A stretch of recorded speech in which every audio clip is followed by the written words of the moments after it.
Hello and welcome, and Josh wasn't expecting me to be ready in time. This is Dungeoneered, and I'm Aaron. Yeah, silence. Exactly. You weren't expecting it, were you? No, it was more that I was like, I kind of want to do a retake of that. I didn't like how that sounded, but you're going to be like, you're ruining my fun. You're ruining my fun, is what you would say. That's because you ruin my fun every time. Listen, I've tried different accents for the not for the lukewarm one, for the intro, and you're like, no, I don't like that. I've tried different sayings, and you're like, no, I don't like that. It has to be the same, or at least tell me. Well, the What's biggest the point thing is it's our introduction to people who have never heard or never seen the show, and you were like, this is their first. Yeah, but take they of the have show. they have 60 other episodes they can go and watch that has the proper introduction, you know? Give me one at least. Okay, so what's the topic? What's your lukewarm open? Lukewarm open. Well, we already talked about it for like 20 minutes before the show, because I have been getting back into The Walking Dead as of recently. And I know, controversial take, some people love it, some people hate it. I love the show, but it actually made me think of a little bit, since it's getting close to Halloween's again. I want to do a little bit more with zombies. I know we've done some stuff with zombies, but I want to specifically talk a little bit more about a zombie apocalypse, how you would run a zombie apocalypse. Could you run a zombie apocalypse in D&D? Would you want to run a zombie apocalypse in D&D? And if so, you're going to run into a lot of scaling problems because there's not a lot of good zombies. So I didn't intend to run a zombie apocalypse, but I just kind of ended up doing it. I call mine abominations. Has your game kind of turned to zombie apocalypse? Well, so it's abominations, and they don't infect people like zombies do. It's like a good way to think about them is like ghouls from Fallout. Okay. You can kind of turn into one by being affected by the radiation of the world to an excessive amount, but they are dangerous like zombies, but they don't turn you into them. And so, do you think it would be a fun concept to have zombies turn you into zombies, or do you think that's a little too much for D&D? No, I think that's fine. I've literally thrown husk zombies at the party. Husk zombies is, I think it's a thing from Matthew Mercer from the Wild, whatever that Guide to Wildmount is called. Well, it's called something Guide to Wildmount, but I don't remember what it is. But yeah, so in that husk zombies, one of the things is if you die to a husk zombie, you get raised on the next turn as a husk zombie. Which is totally terrifying. Yes. Not gonna lie. But what I did recently, which is kind of how you get around the scaling problem, I had the party. So, okay, a lot of stuff happened. Assassination attempt happened, all this stuff, and then suddenly abominations were flung over the walls of the city, and so all these pretty much zombies were just falling into or were the they city. Launched from a catapult or something? Yeah, there was people. Gosh. What they did was they shrunk. They decreased the size of their catapults until they got up close. Then they brought them to the normal size. They let the magic go, and so it was this surprise attack of all these. All of a sudden, they were surrounded by catapults that were launching these zombies, which would be absolutely horrifying in real life as well. Yes, and it was such a good scene and such a good. That literally takes the dead cows into the city to the next level. Yeah. And so these ones were slightly altered and slightly different, and they're still kind of learning all the ramifications of what these different ones are doing. But one of the things that they were is these ones were like husk zombies. So they had the husk zombie stat block. There was a lot of them. And there was some big, more powerful ones in the kind of mix of what was thrown in the area they were at. And the party had a lot of civilians. Like, there was like 30 or 40 civilians on that map. And that's so many. Do you do like maps on the table, right? Yeah. Yeah. That's a lot of minis. Yeah, it is. The place where I play D&D, where I DM, one of the players is like 40, 50, like he's an older man, like a middle-aged man, and so he's been playing for a very long time, So he's been collecting miniatures for a very long time. So he has these huge, just like drawers, just with a bunch of miniatures in them. So I have a lot of miniatures to play around with when I'm there. And you can just throw grab out a handful 30 or and 40. call it good. Yeah. And so there was a few combatant other. I think I've been in that room, right? I've been there. Yeah. I've been in that one. I've played a session there. Yeah. This is a pretty cool place. It's like a whole game nerd room. Yeah. He has like swords on the walls and stuff. But so I had all these minis out, and some of them were combatants, some of them were civilians. And what happens is if one of these civilians died by these husk zombies, they were raised as husk zombies on the next turn. So the party just went, defeated all these big zombies, left all these little zombies. The little zombies actually killed these people, and all of a sudden they were surrounded by, like, not double, but close to double the amount of zombies that they were previously because all of these civilians kept raising up. You know what that reminds me of? XCOM 2 has like a mission mode where like one of your settlements is like attacked by the aliens, and there's these like, I don't know what they're called, but there's like these weird like praying mantis insect creatures that like kill people, and when they kill them they turn into zombies, and you have to like rescue a bunch of civilians, and they're trying to kill them all, and they turn into zombies when they do. And that just kind of reminded me of that for some reason. Yeah, that's kind of how that's kind of how it ended up feeling. It was like, hey, like we're gonna try to save as many as we can, but there's so many and there's so many zombies that we can only do so much. And it was this. I honestly expected them to run at some point. I was like, I didn't make it unwinnable, the fight, but I also was like, I don't expect you to fight this all. Like, this whole thing is not, you're not supposed to fight all these people. But they stayed and they fought, and it ended up being nearly a whole session of them just in this huge just amount of zombies, and they just kept, every time they killed a civilian, they would come back as a zombie. It was this whole thing, and the party was just having so much fun. They loved it because they'd been doing a lot of role play the past few sessions, and so it just they loved it. They just got some just straight up kill these. Got to slaughter zombies. Yeah. Yeah, no that's moral ambiguity. Just slaughter some zombies. But one of the party members, I do have to say this, one of the party members, there was a major villain that they knew about for a long time, since literally session 0. We did some prequel sessions, and they saw this guy there in one of the prequels, and it ran away, and it was like this clearly major villain that if you took it on, you were going to die. And so they were all fighting these zombies, and they see that this thing's just been hanging over them the whole time. So one of them's like, I'm going to cast Fireball up there. And I'm like, are you sure? Oh, and he said, yep. And so he fireballed it, and it screamed. And when it screamed, it told all the zombies, attack that dude. Suddenly he got surrounded by zombies and died. Full player kill. Full on. Uh-oh. That's never good. But I mean, it was one of those moments where I was like, okay, I deserve that. No. There was no way I wasn't gonna die for what I just did. Like, I made a dumb mistake, and so he was really good with it. It's like shooting a gun in the zombie apocalypse. Everything comes after you. Yes. Another thing they did, as they have a gunslinger, and they also have a grenade. So in our last session, well, I gave him. I called it a holy relic of Antioch. Do you know the reference? Did you give him the holy hand grenade from Monty Python? I did. Yes. So good. And it had a somatic component where you had to say 1, 2, 5, and then somebody had to say 3, and it was fantastic. And so the dude who had it got swallowed by a frog hemoth, and he's like, you know what I'm gonna do? But the problem was, he wasn't the only player that got swallowed by this frog hemoth. And so between them, he pulls the pin on this grenade and is like, okay.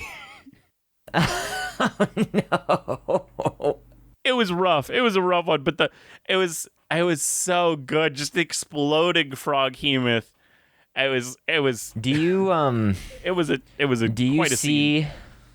Do you like sessions of just like tons of combat, like where it's just like a whole session of combat? Nope. As a player and as a DM, no. Like, I thought that I'm in the same boat. I kind of felt like that session where it was just all combat, I felt really bad about that. I was like, I don't like that it felt like it was one combat the whole time. The players loved it though, and I'm like, okay, well, I didn't like it, but the players liked it, so that's good. I don't feel that with my players, like I don't feel like everybody would like a session of combat. Well, no, I think it was really just because like we have some players that are like all about the combat, and we have your game where I'm a player, we're really into lore and role playing and discovering things and finding things out, and so yeah, I don't think we would love a whole combat session either. It's like I'm just trying to imagine our table doing a session of all combat. Yeah. I mean, first of all, my combats are too brutal to do that, so I don't think it would work anyways. But the question I also wanted to ask in relating to this is, would you, if you're thinking about a zombie apocalypse, would you rather have like the zombies be more of a problem or like factions of people be more of a problem? Because The Walking Dead takes like a very... I had a little bit of both.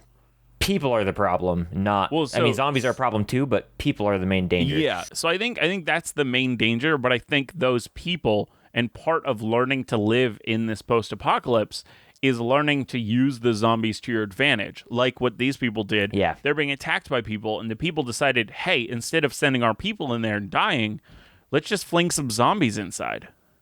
Yeah, and it worked fantastically. It severely weakened this city without them even losing one man.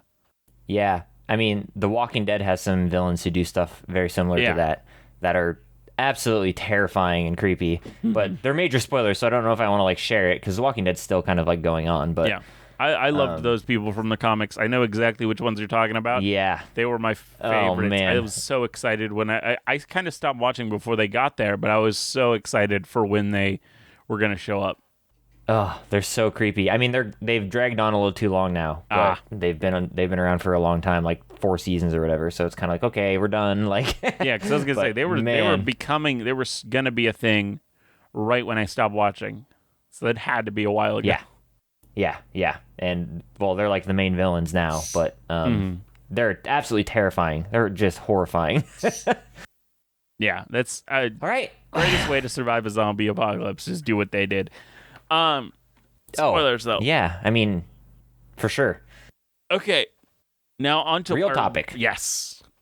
Now, I kind of did something ironically this week.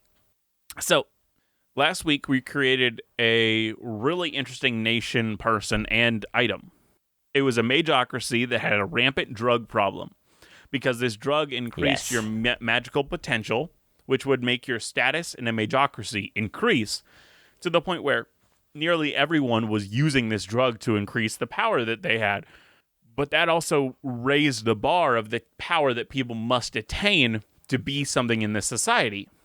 And it became such a problem that without this drug, attaining these levels were much, much harder. So it created this vicious cycle of addiction, starting young in this society.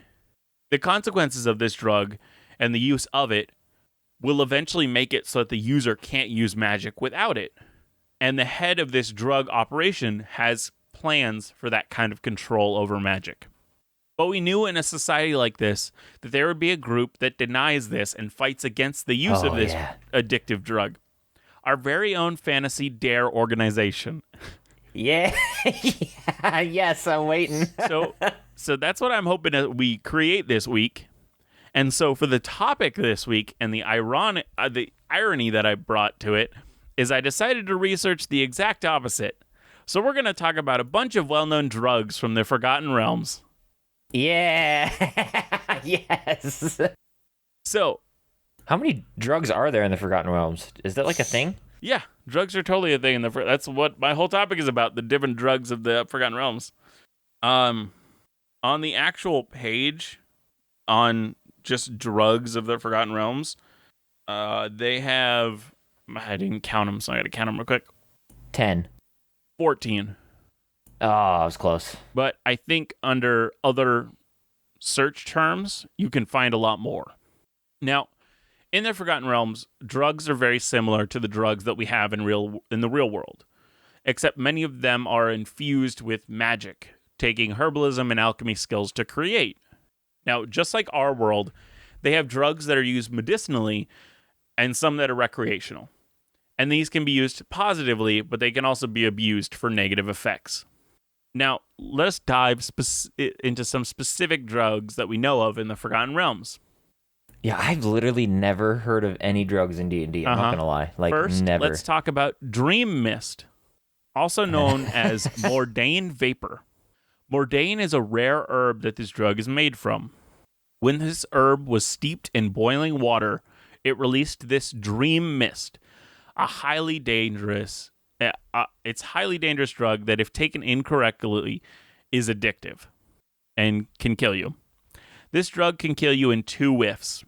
So 2 smells, you can die. 2 whiffs. 2 puffs. The first inhale of this Dream Mist wows the user with immense beauty around them, enhancing their view of the world, almost to the point of being catatonic, unable to do anything but view the world. Wow.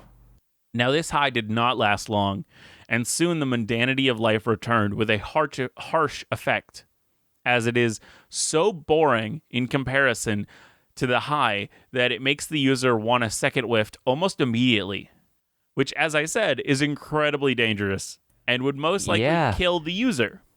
I was going to say, man, that sounds like a good time, but I guess if you come down from it so much that the rest of the world seems just absolutely terrible, then, it's probably not that great. Experienced users would throw the tea away immediately after the first whiff, so not to be tempted with a second. Yeah, I bet that didn't go well. A hit of this cost 300 gold pieces in 3rd edition. You know what? It kind of reminds me of when you grab a bag of chips, right? And you're like, I'm only going to eat a few. And you eat one, a couple, and you're like, okay, I'm just going to put the bag away. And then, like, a minute later, you get up and go get the bag again. That's what I'm thinking with this Dream Mist. Before you know it, you got the whole bag down. Yeah, not a wrong idea, for sure. Are you telling me you don't do that? I do that all the time. No. I'm saying that was a pretty good, that's a pretty good way of thinking about it, because it's pretty accurate. Now, the next one. Yeah, when I was little, my dad used to be like, "Oh, when you eat chips, you go and grab a bowl and you fill a bowl, then so you don't go back. Go get more." Yeah, but it never works. It didn't work for me. It works for me. I just go get a second bowl. It does it? It does work. Oh. It does work. It works great. Just put it in a bowl. What works for me? Have the bag. Yeah. See, what works for me is I just don't eat chips. That does it too. That'll do it too.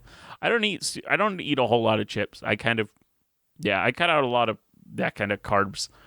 Corn nuts. That's my weakness. I have a whole entire drawer of corn nuts. We're not even going to get into that. That's my.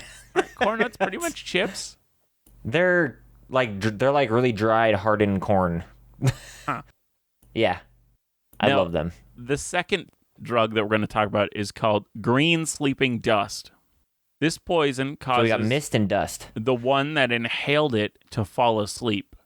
This drug is from Karatur, not Faerun, meaning it's not from the medieval-inspired part of the Forgotten Realms, it's from the ancient East Asian-inspired lands. Because of this, the powder is used mainly by ninjas, since it's nearly impossible to resist falling asleep to. And it is crazy expensive, at one dose being 1,600 gold pieces. Oh my gosh. I was not expecting you to say used by ninjas. Yeah, I just was not used by ninjas. I was like, physicians, like they got to put somebody to sleep. Mm-hmm. But no, we just went straight for ninjas. That's how they kill people. Now, that's amazing. The next one, this is probably the most horrifying and worst one. It's called Traveler's Dust.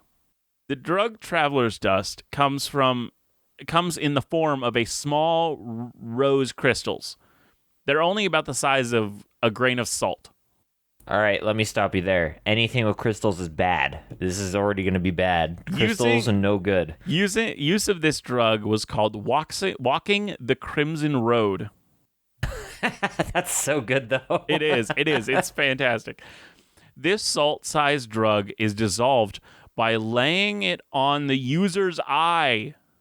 What? So you rub this salt-like crystals on your eye, and they're absorbed. Oh.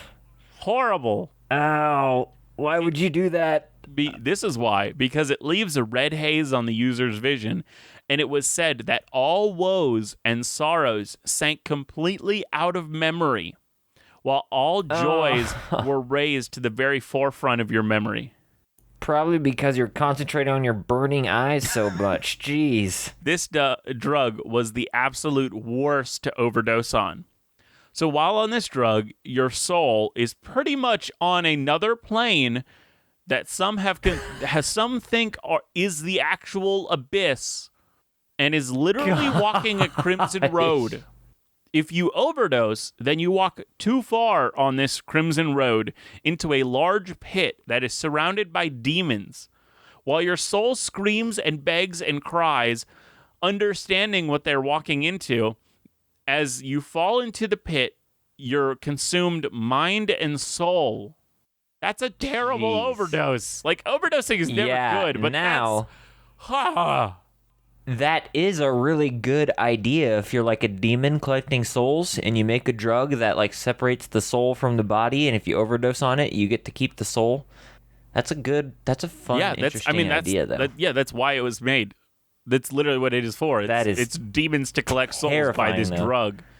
Yeah, it's a great use of it. So what, you just put like Himalayan pink salt on your eyes? That's just what you do? Yeah, pretty much. And it gives you euphoria. No.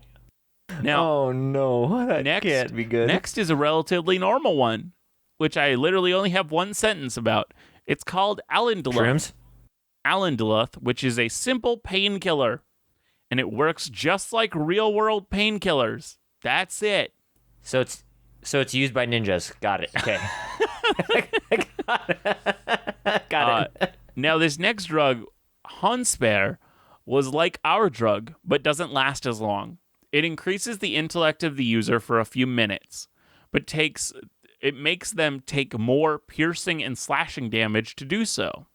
So it kind of like gives you vulnerability to it while you're on this drug. It comes in the form of tobacco. It's like tobacco, but it can also occasionally come as a pill. Taking more than one in 24 hours immediately harms the user and makes them even more susceptible to piercing and slashing damage. Dang. Camarath. Don't want to use that too much. Is the next drug, and it is highly magical and even grants the magical benefits to its user. It is a stimulant, and it's a powder, or it comes as a beige jelly, traditionally eaten, but sometimes absorbed through the skin. The user was granted the effects of expeditious retreat. It didn't matter if they were a caster or not, and this is one of a few ways that a non-caster could get this effect. Now, it lasted for a few minutes, and after 1 minute of being in effect, another effect would kick in, granting the user heightened agility and reflexes. If more than one dose was taken in 8 hours... Gonna say, what's the downside? There's got to be a downside. If more than one dose was taken in 8 hours, the user took damage and was paralyzed for several minutes. If the user is truly addicted and can't stop themselves from taking a third dose in 24 hours, then they would take even more damage and be paralyzed for several hours. Jeez. Hours. Boy, that's a lot of critical hits you're going to have to take. Yeah. Next is silk root, or knight's veil, or styx root. This root granted... Are we going to get it? Are we going to get to a shroom? Is there going to be a shroom on this list? There's got to be a shroom. Yeah, it's called Zeron. Or Blood Feast, but we're not there yet. Oh, no, sorry, Blood Fast. Yeah, I was going to say. Blood Fast, not Blood Feast. Blood Feast. Talk about an interesting drug. So Silk Root. This root granted increased reflexes and a brief euphoric sensation. But in the end, through extended use, it eats through the user's stomach, inevitably killing them. Wow. That took a really dramatic turn that I was not expecting. So Zeron, or Blood Fast, it's a magical drug for you made from a number of subterranean fungi. Yeah. The drow were the first to produce it. It was eaten as either a white powder or a tablet. Oh, you stay away from the white powder, though. It leaves one dazed for several minutes. But after about a minute, It heightens the base agility and reflexes of its user for 1 to 3 hours. What is it, a D4 minus 1 or something like that? To a minimum of 1? No, it heightened it. Yeah, but like for the number of hours, I'm assuming you just roll D4 minus 1 to a minimum you're of saying 1? to how long? Yeah, that's what I would do. Yeah. But after the aforementioned boost ends, the user begins to feel detached and kind of depressed in an out-of-body kind of way, as though they were looking at themselves from far away. Man, drugs are bad. Don't do drugs, Yeah, kids. don't do drugs. And the body seems to suffer real physical damage just because you took this drug. Overdosing on it was easy. Always a good thing. When a person took... with your payment of $19.99. When a person takes 2 doses during the same day, they take a greater benefit, but also suffer greater physical damage. While one could recover from the physical strain with sufficient rest, overdosing too often would lead to death. It was also highly addictive. Are they going to have a drug that's like... This drug was highly effective and was distributed amongst the Drow military. Yeah, makes sense. So their entire military was just addicted to shrooms. Well, I don't think they took it all the time, but they're like, hey, in case you need it. In case you need it, just... There you go.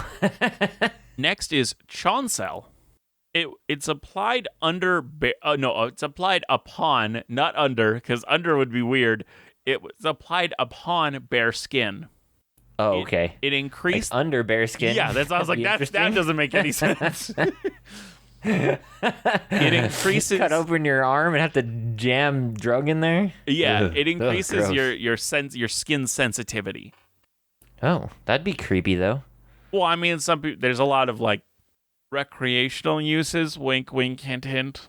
Oh, yeah. No, you're right, for sure, definitely. Overuse of the drug caused the area of the body to eventually go numb for a period of several days.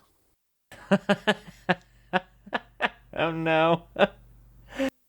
Ooh! Oh, wow! Okay, this is one of the things that Chancel did that I forgot about. So the way that it's often used was not in a romantic setting, wink. I was saying. It was often used by thieves or other individuals who had to work in near complete darkness. It allowed their fingertips to feel even the slightest detail or change in whatever they manipulated. That's interesting. That is very interesting. That is really interesting. Well, you just like apply it to the tips of your fingers and like you can feel the whole world with them? Yeah. What would it be like to... That'd be so weird to have like such heightened feeling in your skin. Like, that'd probably drive me nuts, now, right? I got one more to talk about. Okay. I'm going to mess this pronunciation up. Is this the best for last? It's Katakuta.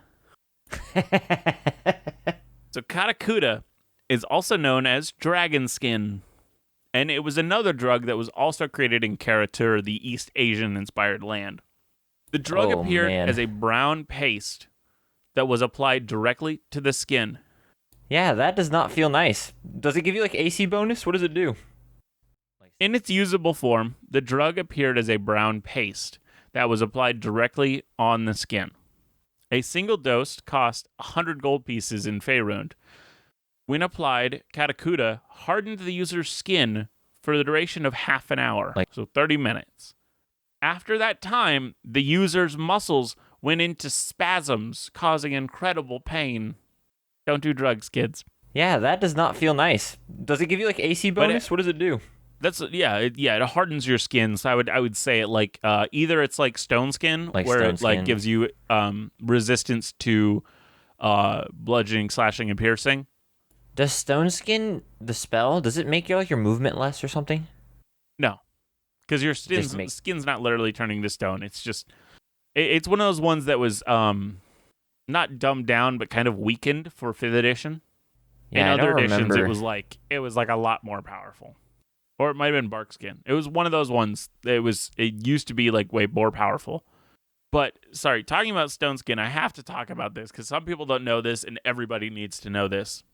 There is a spell called Flesh to Stone where it kind of petrifies people. I hate this spell. It's so gross. There used to be a spell called Stone to Flesh, where you could turn so nasty. stone into flesh. Hey, What? you never know when you just need a flesh pile, Well, no. So Especially in my campaign. what people would do is they would get in jail or something, and then they just turn the walls of the jail into flesh and cut their way out. Yeah, why would you cut your way out, though, when you just have free meal all around you, What are you, a mealworm? You're gross. You gross, kid. You're gross. You gross, kid. You gross. Hate it. I hate that spell Meals so much. all around. Ugh. But now we're on to our topic. Let's make our DARE-like organization, which for people who don't know, what does DARE stand for, Aaron? I have no idea. Something against drugs, something against something or another. That's what it stands for. That's exactly I'm looking it up right now because I don't remember. It's like dangerous acquisition, repercussion, exile. I don't know. I have no idea what it stands for. Come on. Literally not coming up. Nobody cares about this organization right now. I think the A stands for against, but maybe I'm Hold on, wrong. here we go. I'm probably wrong. Let's see. Come on. Drugs are really evil. Drugs are really evil. That's what it's called. That's what it stands for. I'm on their website right now. Do they not even have what it means? Yeah, I'm like, where? How do I know what this means? Oh no! I just want to know what your stupid acronym means. Just tell me. Why is it not in your homepage?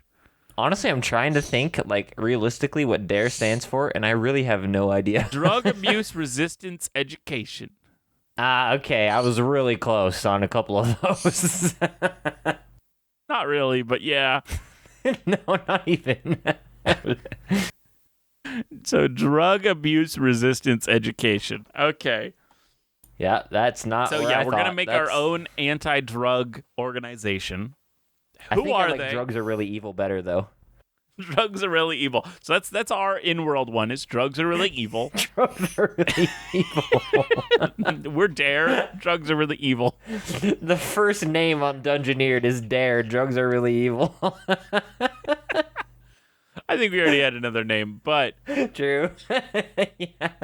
Oh, I man. do like drugs are really evil, and it's just like, hey, the other one had at least felt like it was something. Yours just says drugs are really evil. Yep. Oh man. Okay. Any ideas where you want to start? Well, so we start in this magocracy. We know that for sure. It's in the magocracy where this group is set. So, how are they formed? Let's start with that. Did somebody hate drugs for some reason? What was his reason for them hating drugs? Did their family die to it? What's the thing here? Well, I mean, there's a few options that we could go with that my mind immediately went to. First, somehow this person knows what this drug does and they figured it out and are trying to obviously prevent this from happening. So that was my first. See, I think this organization is against all drugs. I don't think it's just this drug. I think it's I think it started as this drug and it's become all drugs. Just completely. Maybe even the person who originally started it wanted it to stop this person's plans, but died. And now the organization is run by somebody else who just made it about all drugs. Let's stop all drugs. Well, I think I like just this one more because I think it narrows it down better than just like a literal DARE of our world, Like it kind of narrows it down to a specific focus, and I think it'd be, and, I could be wrong. I think it could be a more interesting, an easier roleplay experience when you have, faction A versus faction B. You have the drug empire versus the, the non. Okay, if it's against this one drug, I want it to at the very start not have any knowledge about what the person's actual intent is. Yeah, I want that as well. I want I I want want this them to group. stop it for the purpose of, hey, this is not good for our nation. Like, that should be like the main original goal is, hey, we just wanted our Well, nation to be my good. yeah, my next thought ran along these veins a little bit, but it's a little bit more zealotous. That's not a word, is it? You just want zealotry. Zealot something. um, Are they? but Are you saying they're like they're zealots for their nation? So they're like nationalists, or no, I'm thinking more of like they're more zealots for magic in terms of they believe in the unaltered version of magic. okay, they're So obviously Puritans, this magic empire Puritans. is yeah, like this empire is using this drug to enhance and alter their magic, and they don't like that. That was another idea that I had, but I'm not sure if I like Do you that think this? 100% either. Do you? Okay, wait. Well, no, I think we could go on this if we make it one simple thing. Like if we make one simple change. These Okay. people are from. So this group that started being like, oh, let's go for the purity of magic type thing, started as an attempt by an outside power to take control, to weaken this nation. So that's how it was started. Okay. So And so they a started it and made that the premise of, oh, we're just going for the purity of magic. And like when in eventually, like they had such a charismatic leader that they kind of rallied people behind that idea. okay, I like this. I kind of want that to be a separate thing though, actually. Like I kind of want the group we're making today to be more of like a rebel alliance type thing that's just trying to fight back against this like magic regime, against this like drug that they don't believe is good. But I really like the idea of a group that started, and maybe they could be allies. Maybe we throw in a third group in here, so it's like kind of this weird triangle of diplomacy. But I like the idea of a third group that believes in the purity of magic and is kind of was formed by an outside nation to like ruin the magical supremacy of this nation. Mm-hmm.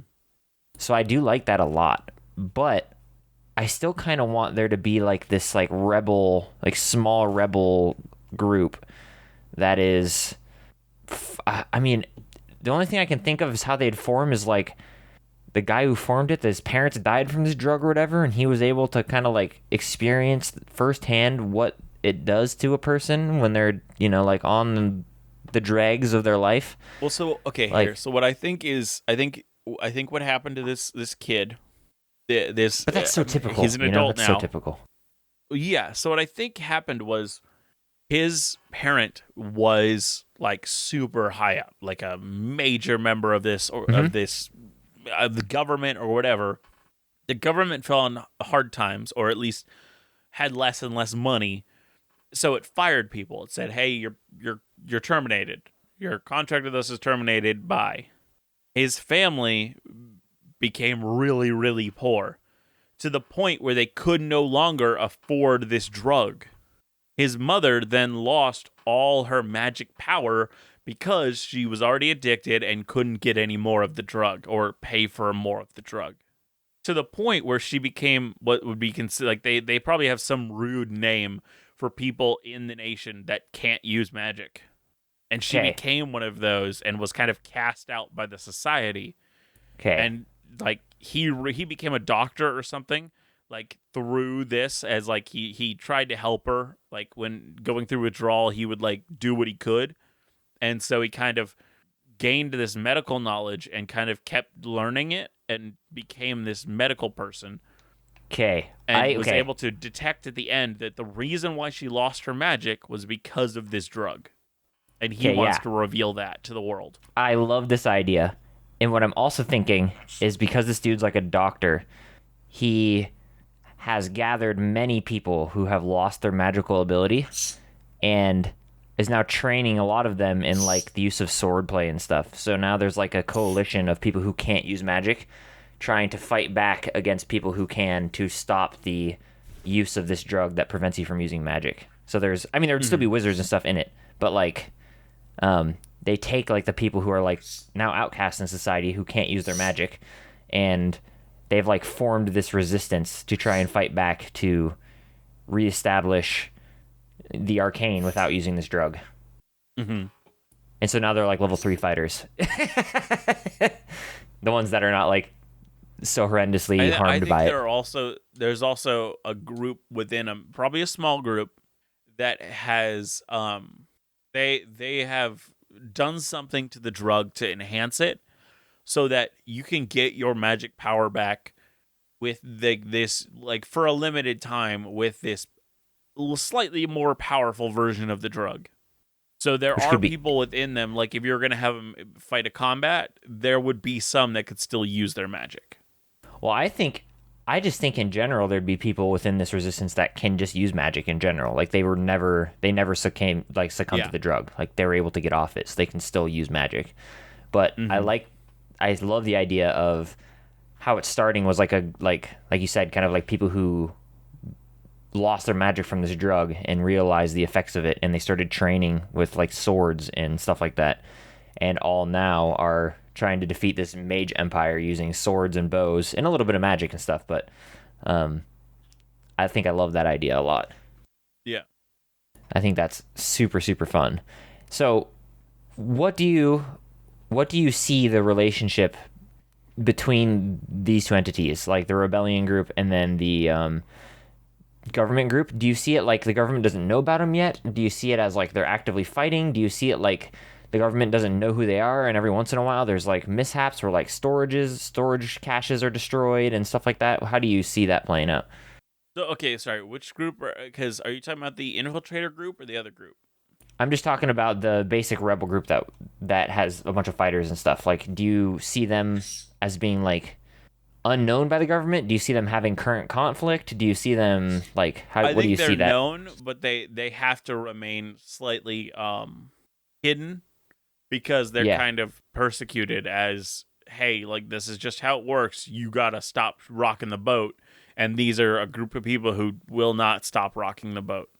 What do you think they do, like in terms of actions? Do they like destroy drug warehouses? Do they like are they trying to like how like would they educate people? How would you even do that? What do you think they'd do? I mean, I definitely see them like burning supply trains and stuff or whatever, you know. That's what I was saying. That's what I think it is. It's more like that where it's like they attack the supply lines for the drug, they attack the things like that to the point where I think they also will go for criminals. So people just getting out of jail, they'll be like, "Hey, we got a job for you." Like it's probably like America, where people who've gone in jail are kind of discriminated against in the society in finding jobs and things like that. So these people come and say, "Hey, we will give you a job like right out of being in jail." Now, here's another question before we continue. Do you think people are thrown in jail once they lose their magical ability, like it's a crime? No. Okay. I think if you tell people, like, because they want to keep that if you stop taking the drug, you lose your magic power. They want to keep that hidden. So I think they do it. There's a major cover-up when it comes to people losing their power, their magic power, when they stop taking the drug. So I think they silence those people as best as they can. And the people who try to speak out, they get unreasonably put in jail. Now, this does bring up an interesting point, too, that the government could try and be currently flipping the people losing their magical powers because these band of non-magic users are interfering with our society. They could try and flip it that way, too, which would be a very interesting turn. Mm-hmm. Or like this rebel group is causing all this problems with our magical society, and they're the ones who are, I mean, as terrible as it sounds, almost like a Hitler type thing where it's like these people can't use magic and they're the ones who are causing us to lose our magic. Mm-hmm. Which I think would be really interesting as well. I think it'd be really fun. Mm-hmm. Like all these non-magic users in our society are causing the rest of us to lose our abilities and losing our powers, because people would start to notice, wouldn't you think? Like if, you know, people are starting to lose their magical abilities because of this drug, like people would start to be like, what's going on? Well, so it's only when people stop taking the drug. So before that, they kind of Right. feel fine, and maybe there's even like a euphoric aspect to taking the drug. So people really don't want to stop taking the drug. So it's rare that people will, and it's only when they're forced to, like they don't have money to pay for it and things like that, that they will actually stop taking the drug. And Yeah. so it's not common that people will lose their magic ability. So I think it would be possible to cover it up. Yeah, but I still think you would need some sort of scapegoat because there would still be. Yeah, I definitely think there should be a scapegoat. I Yeah. definitely I don't know if I like, because I mean it doesn't really make sense, just because we have people who can't use magic, they're somehow making us not be able to cast magic. Well, what I was more or less thinking was you would probably spread it in a couple of ways. One, like their bloodline is filthy, and when they, when they breed, when they reproduce, they they like taint your blood so you can no longer use magic. That'd be one way. Yeah. That I would think of. Even then, it would be a little bit of a problem. But the other way that I would think of is if acts of violence were happening with this rebel group in the government, they could easily pin it like they're trying to kill all magic users type thing, and it's a serious problem in our society. And I could see either of those, both of those, even at once occurring. Yeah. Especially if you had everybody addicted in society to your magic drug. Mm-hmm. Like, I think you could convince a lot of people, especially of the first one, where it's like, these people are tainted.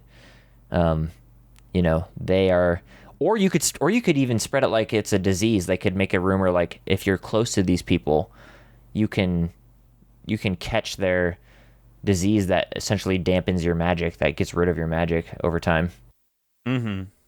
Which I think would also be a really easy one to do, because then everybody would just avoid them like the plague, or even attack them and kill them if they were like refusing to like quarantine or whatever, Like, I think that would be really interesting too. Well, yeah, what do you think society does with the non-magic users, people who stop using the drug and have lost their ability to use magic? I think they just let them die in the dregs of society. If they're trying to be too uppity, they either get sent to an asylum or they get sent to jail. Cool. Yeah, I like that. I like that too. Now, I like the concept of like, these people are not right. Like, they're not, like, I love that kind of concept in D&D, because it's just like, it helps the players too. Like, okay, why are these people, just because they can't use magic, thought of as like weird or are going into asylums? Well, it's a magocracy. Well, right, exactly. No, I think it's only when they start talking. When they start like saying like, "Oh, it was only when I stopped taking the drug that," and so like they don't want that getting out. Right, I agreed, but I think it's helpful for, at least for me as a player too, when you like see a conflict that's like, okay, that just doesn't make sense though. Like why are these people being thrown in prison for saying they can't use magic because of a drug, or like because they can't use magic in general, like why is that even a thing? Like, I think that throws a lot of interest, but also kind of gives a direction that's easier than just like, you're in a magocracy, good luck. Mm. Do you think this rebel group then is pretty active? Like, do you think they're pretty like burning production facilities or farms or whatever? I don't know how we haven't decided how it's made or anything, but like burning production facilities of this drug and caravan supplies. You think they're doing that a lot, or is it pretty low key? I don't think they're as big as they want to be. I would agree. I think they are as busy as they could be, but they're not as big as they'd like to be. So they're not able to do as much. Yeah. You know what I kind of see them as a little bit? And this might be surprising to you, and I know you're not a huge fan of this game, but the railroad in Fallout 4. Yeah. I kind of see them kind of like that a little bit, in terms of like a small, I mean, not that small, but a small, going like, up against something that they're group. not anywhere near the capability of actually taking on. Yeah. but they're like trying their best to earn freedom from this drug, you know? Yeah, and I think I do want to talk about this third group that you introduced. Yeah, I want to as well.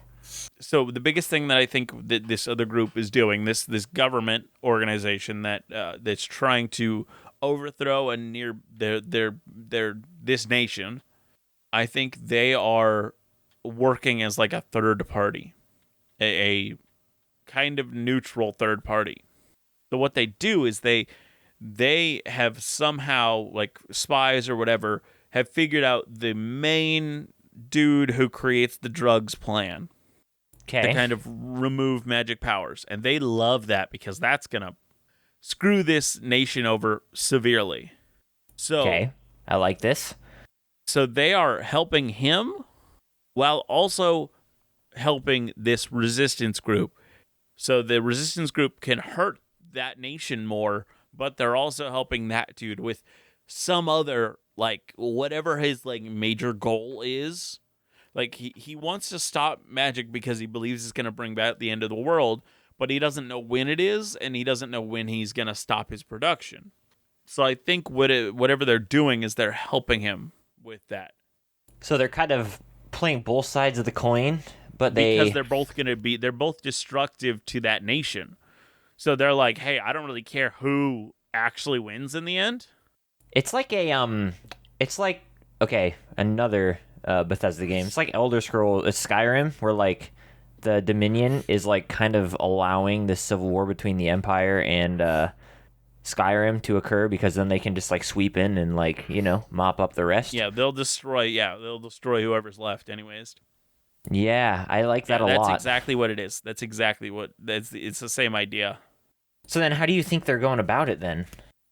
Are they literally just watching? Or are they like actively recruiting people for the smaller group? I think they have people that are actively recruiting for the smaller group. They're helping provide whatever materials are required to make the drug for the other dude. I have an idea too. They have... Yeah, what's your idea? I was thinking that this third party has a very important member of society and the government within the drug using group, okay?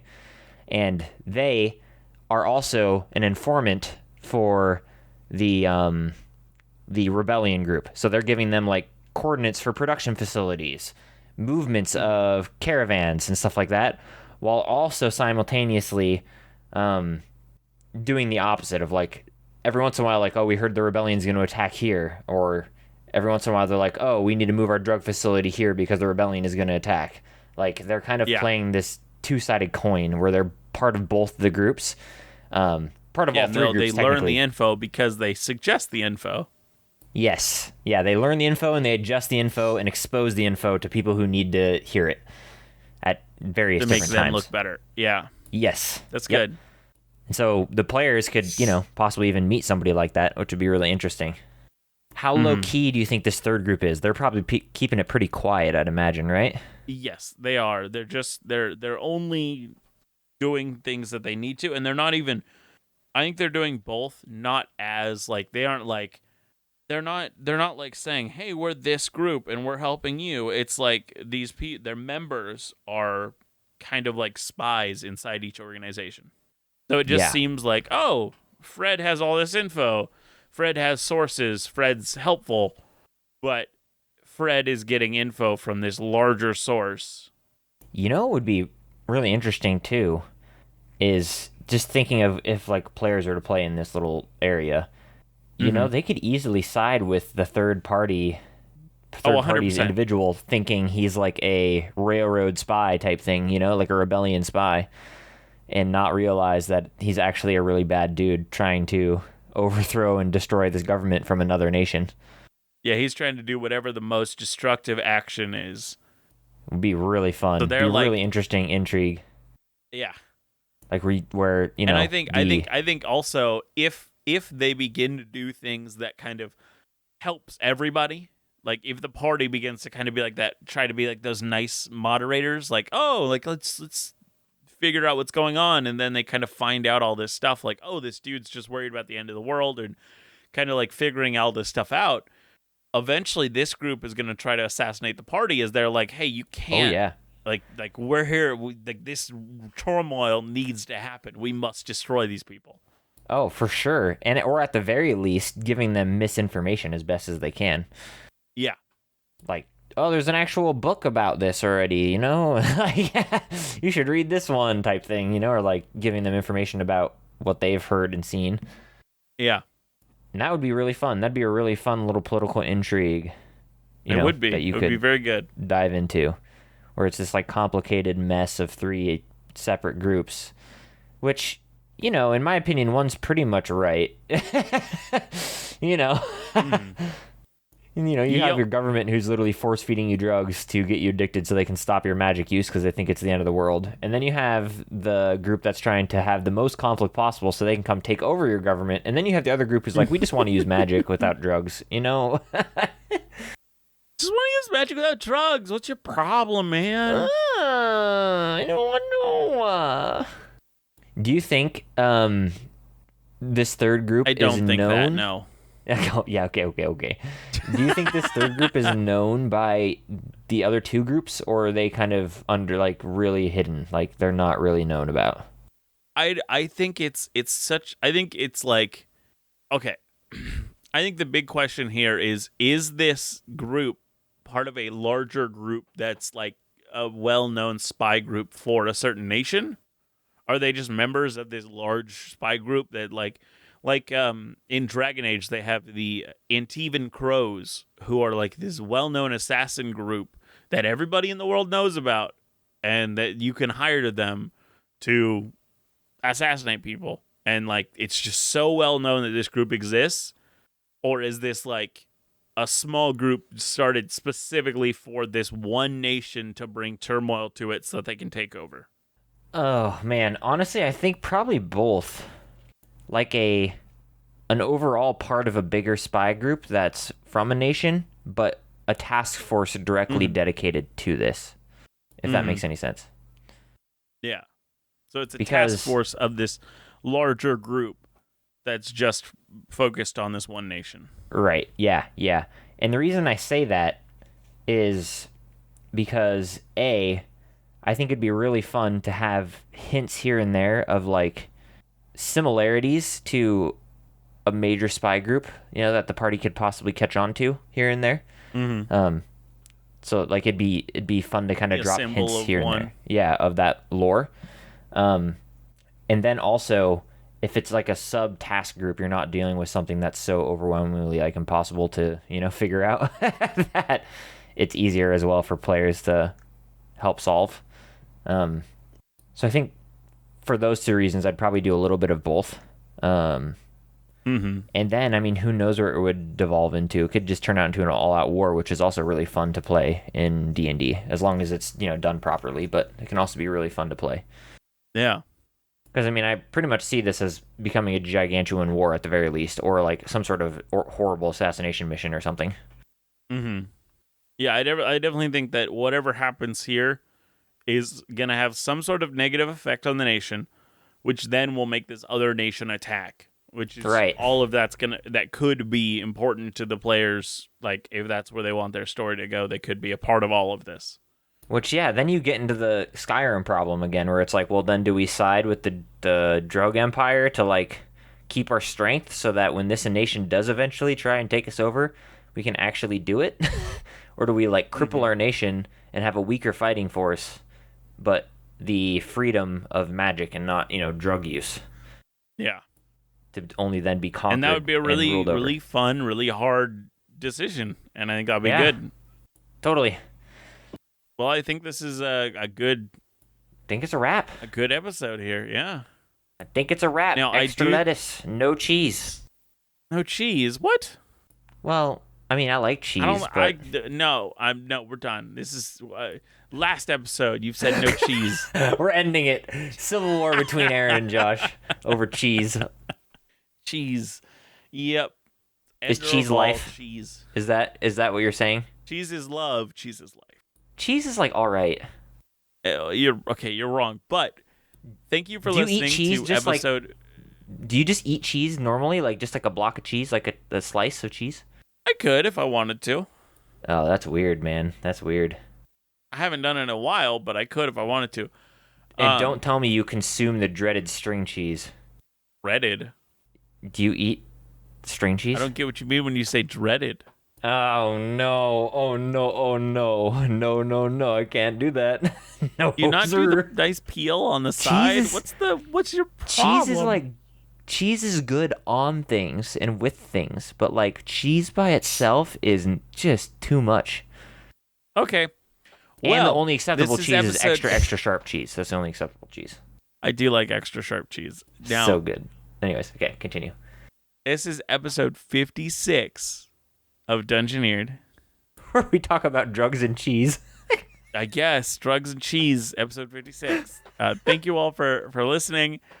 If you listen to us on any podcasting apps with ratings and reviews, please write a review. Let us know what you think about the show. If you want to write us a note, let us know something, whether it's like, hey, you really inspired me to create this, or like whatever. Like, hit us up at dungeoneered@hotmail.com. And thank you all for listening. And always remember to be the sharpest cheese and a barrel in the bunch. See you next time. Bye.